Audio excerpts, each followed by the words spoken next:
Kia ora mai, te iwi. Upper Kikerasko!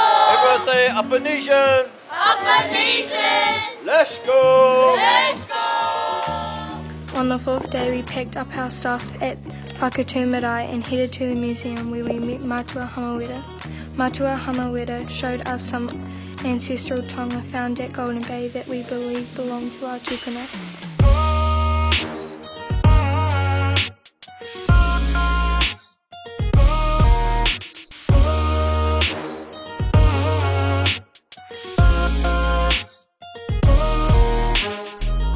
We start with the myths, the stories of our tupuna and how they carved the landscape around us.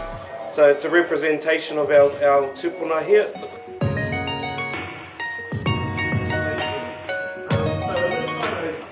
This is called a patu moka. So patu moka is used for what? To make moka, to soften moka, to soften the fibres of the flax plant.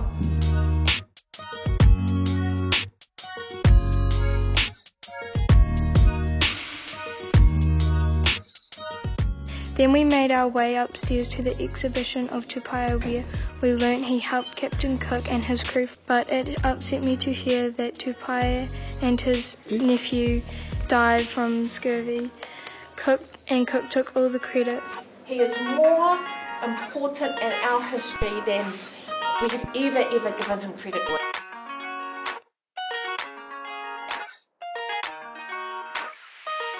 Lovely to have them in the museum space where they can look at their tonga and perhaps hear some stories, but more importantly the contributions that they themselves are able to make to this space with their pūrākau, with their reflections, and so neat that connection up in Tupaia with the waiata.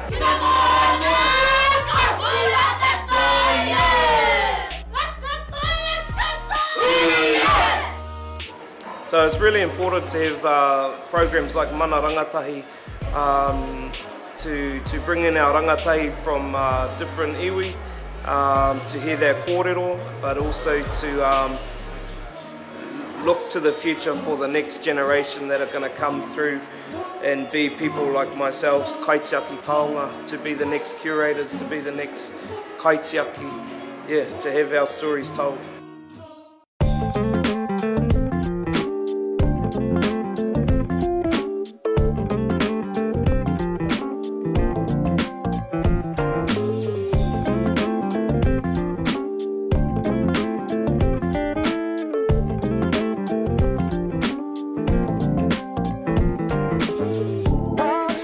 I want everybody to say tarakaipa.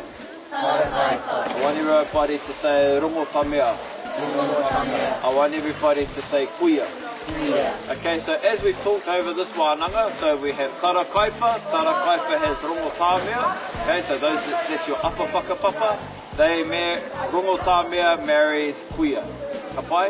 And I guess it's great to come here on a summer day, but even more important for us is that we're able to use our whakapapa as our passport, as our key into our different wāhi tapu and our connections. And so this is one of our awa that we're able to come into and swim into, and that's one of our whakapapa links that connects us back to this sacred water. Okay, so it's not just a cool spot, we're not just a bunch of tourists. Ko ngā wai nei, ko ngā wai tipuna, these are your ancestral waterways.